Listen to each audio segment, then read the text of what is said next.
7 जनवरी 2020 को श्वेता अपने फ्लैट पर घर के काम में बिजी थी, लेकिन तभी अचानक किसी ने घर की डोर बेल बजाई तो वो चौंक गई और जब श्वेता ने दरवाजा खोलकर देखा तो उसके सामने जो व्यक्ति खड़ा था उसे वो अच्छी तरह से जानती थी। इसके बाद श्वेता ने उसको अंदर बिठाया और उसका हाल चाल पूछा। फिर श्वेता उसके लिए चाय बनाकर लाई, लेकिन श्वेता को बिल्कुल भी यह अंदाजा नहीं था कि जिस इंसान को उसने अपना समझकर घर के अंदर बुलाकर बैठाया था वो असल में ऐसा शैतान था जो आज उसके घर किसी और इरादे से आया था। चाय पीने के बाद उस व्यक्ति ने मौका पाकर किचन में रखे अदरक कूटने वाली मूसली से श्वेता के सिर पर वार करना शुरू कर दिया।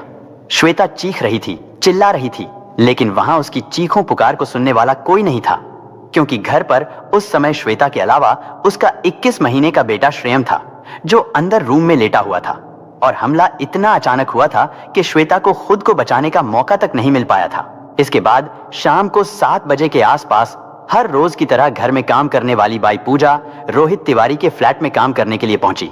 उसने डोर बेल बजाई तो मालकिन श्वेता तिवारी ने दरवाजा नहीं खोला और ना ही अंदर कोई आवाज सुनाई दी। फिर जब पूजा ने दरवाजे को थोड़ा अंदर की ओर धकेला तो दरवाजा खुल गया और जैसे ही काम वाली बाई पूजा कमरे के अंदर पहुंची तो उसके मुंह से चीख निकल गई, क्योंकि कमरे के अंदर पलंग पर श्वेता तिवारी की लाश पड़ी थी और उसके चेहरे पर खून ही खून को देखकर पूजा चीखते चिल्लाते हुए बाहर निकली और आस पड़ोस के फ्लैट में रहने वाले लोगों को इस घटना की जानकारी दी। अचानक इस हत्या की खबर से पूरी सोसाइटी में हड़कंप मच गया और देखते ही देखते लोगों की भीड़ जुटने लगी। इसी बीच किसी व्यक्ति ने थाना प्रताप नगर पुलिस को सूचना दी।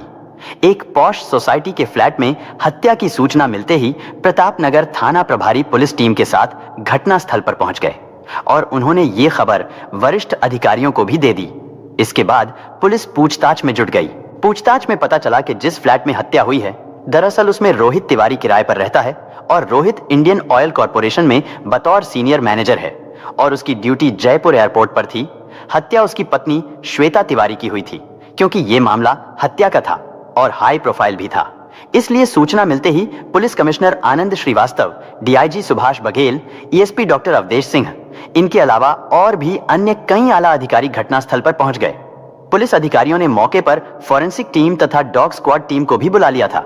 इसके बाद पुलिस ने जयपुर एयरपोर्ट पर तैनात रोहित तिवारी को उनकी पत्नी श्वेता की हत्या की सूचना दी तो कुछ ही देर में रोहित भी अपने फ्लैट पर पहुंच गया।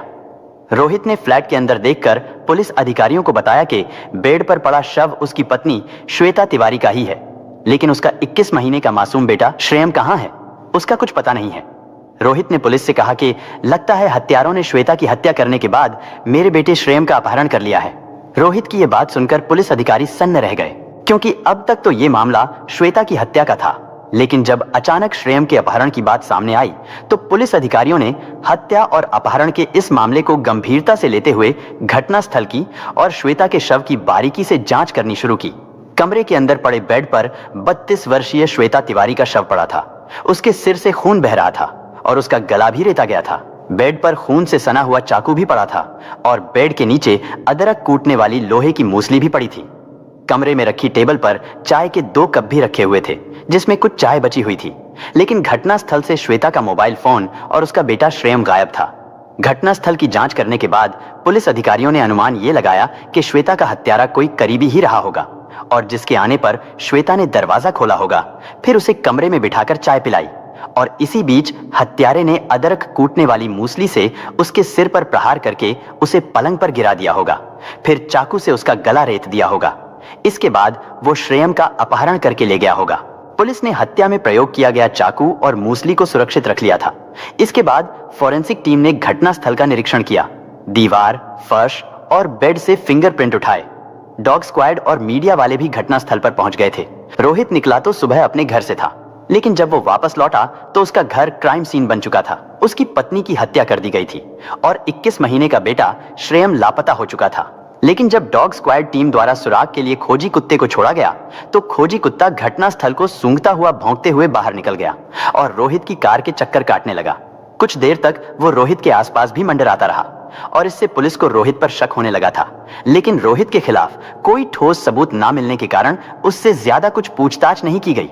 इसके बाद पुलिस ने मृतका श्वेता का शव पोस्टमार्टम के लिए जयपुर के महात्मा गांधी हॉस्पिटल भिजवा दिया, क्योंकि श्वेता तिवारी का मायका उत्तर प्रदेश के कानपुर शहर स्थित सर्वोदय नगर में था।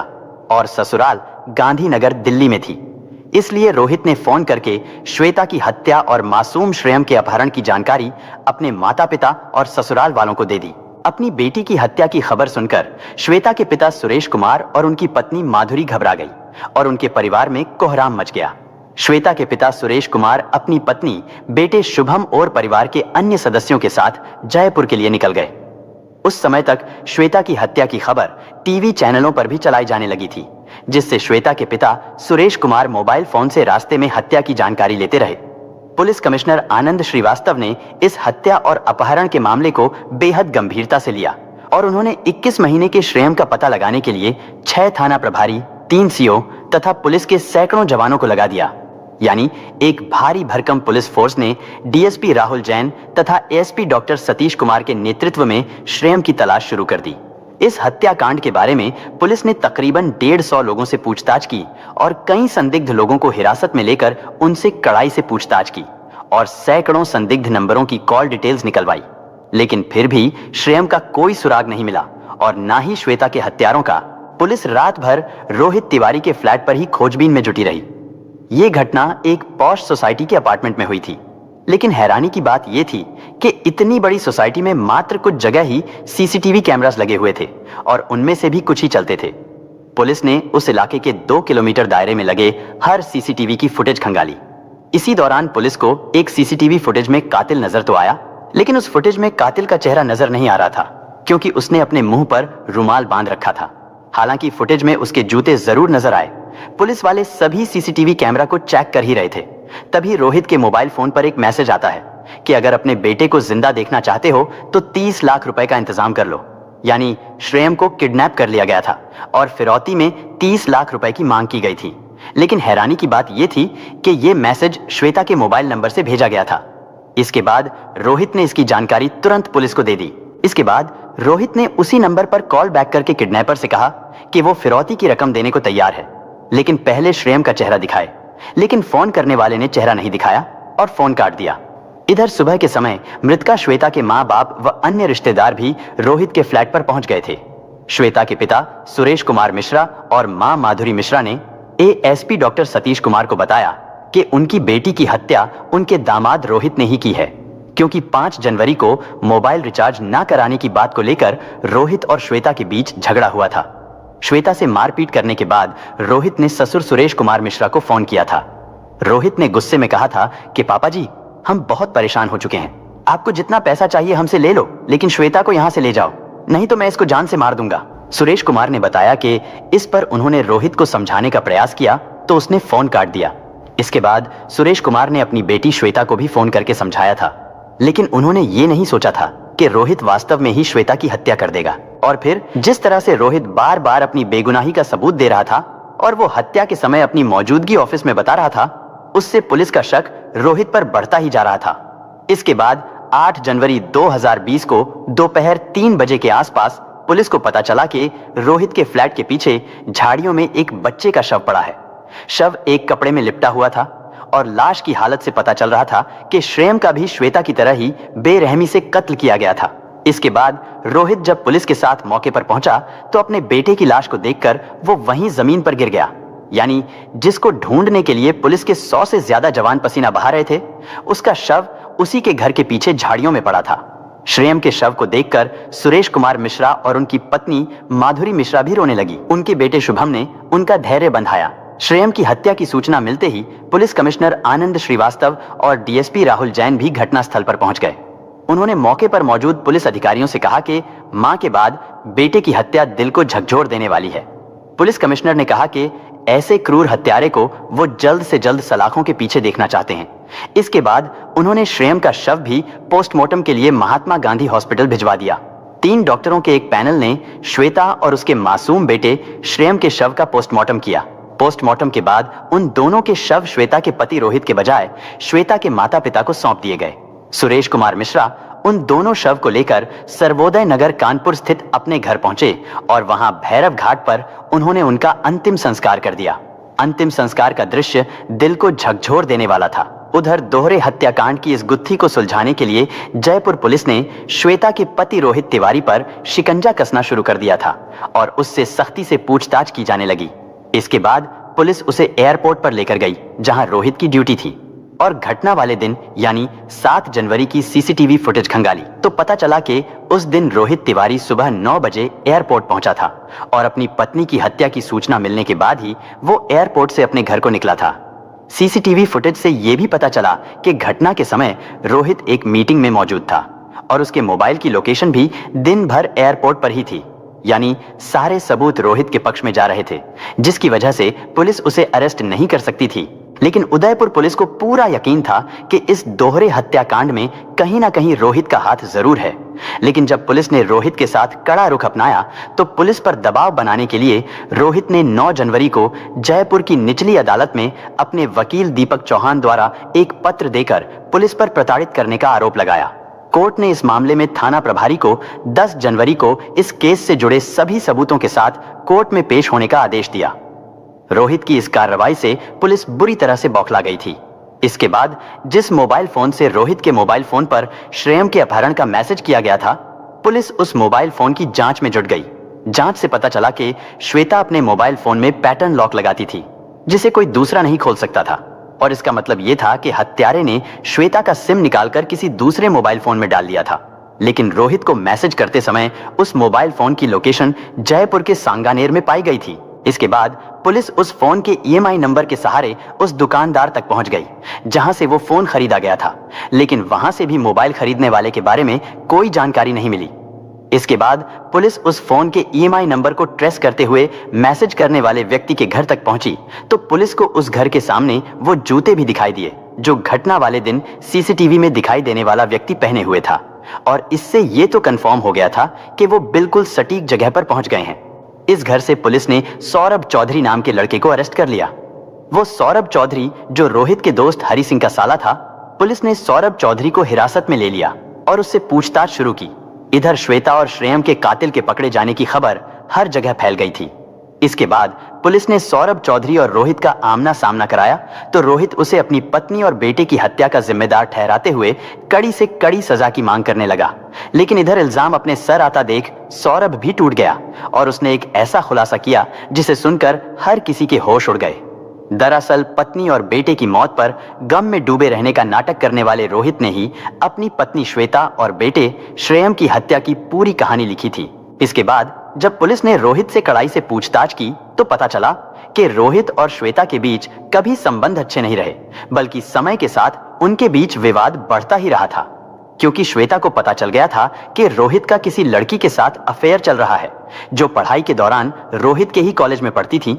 रोहित हर हाल में श्वेता से छुटकारा पाना चाहता था। इस बात का जिक्र उसने अपने करीबी दोस्त हरि सिंह से किया। रोहित की मुलाकात हरि सिंह से उसकी उदयपुर पोस्टिंग के दौरान हुई थी। हरि सिंह रोहित का दोस्त, गाइड और फिलोसोफर था जिससे वो हर बात शेयर करता था। हरि सिंह ने रोहित का परिचय अपने साले सौरभ से करवाया और हरि सिंह ने कहा कि उसकी इस प्लान में सिर्फ सौरभ ही मदद कर सकता है। रोहित की पोस्टिंग जयपुर में थी और सौरभ भी वहीं पास में ही सांगानेर में रहता था। वो दोनों अक्सर एक दूसरे से मिलते रहते थे। फिर वहीं से इन दोनों के बीच एक खौफनाक समझौता हुआ जिसको सुनकर पुलिस भी हैरान रह गई। उन्होंने तय किया था कि वो दोनों एक दूसरे की पत्नियों की हत्या करेंगे, यानी जब श्वेता की हत्या के बाद मामला थोड़ा ठंडा हो जाएगा तो रोहित बदले में सौरभ की प्रेग्नेंट पत्नी की हत्या कर देगा। रोहित और सौरभ दोनों के परिवार का एक दूसरे के घर आना जाना था, इसलिए उनमें काफी क्लोज रिलेशंस थे। लेकिन दुर्भाग्य से उन दोनों की पत्नियों को अपने पतियों के इस खौफनाक प्लान के बारे में जरा सी भी भनक नहीं थी। पुलिस ने पाया कि 22 दिसंबर को रोहित ने फोन में एक न्यूज़पेपर के आर्टिकल का स्क्रीनशॉट लिया था जिसमें एक पति ने अपनी पत्नी की हत्या कर दी थी। यानी रोहित ने 22 दिसंबर से ही हत्या के इस प्लान को अंजाम देने का पूरा मन बना लिया था। और फिर 10 दिन बाद यानी 3 जनवरी को रोहित और सौरभ एक होटल में मिले। वहीं पर उन्होंने पूरा प्लान बनाया और इस काम के लिए रोहित ने सौरभ को 10,000 रुपए एडवांस भी दिए। सौरभ को प्लान के तहत श्वेता और श्रेयम दोनों को मारकर श्रेयम के शव को कुछ इस तरह से गायब करना था ताकि वो कभी भी पुलिस के हाथ ना लगे, और फिर श्वेता के फोन से फिरौती का मैसेज भेजकर पुलिस को किडनैपिंग के एंगल में उलझाना था। घटना के दिन रोहित चाहता था कि उसकी लोकेशन हर हाल में ऑफिस में ही दिखे और इस बात को साबित करने के लिए उसके पास हर तरह के सबूत और कई सारे गवाह हों। इसलिए जानबूझकर रोहित ने उस दिन कई सारी मीटिंग्स रखवाई थी और इसी प्लानिंग के कॉन्फिडेंस के चलते वो अपनी सफाई में पुलिस को बार बार उसकी लोकेशन चेक करने को बोलता था। और अब सवाल ये आता है कि आखिर सौरभ ने श्रेयम की बॉडी को पूरी तरह से डिस्पोज क्यों नहीं किया था।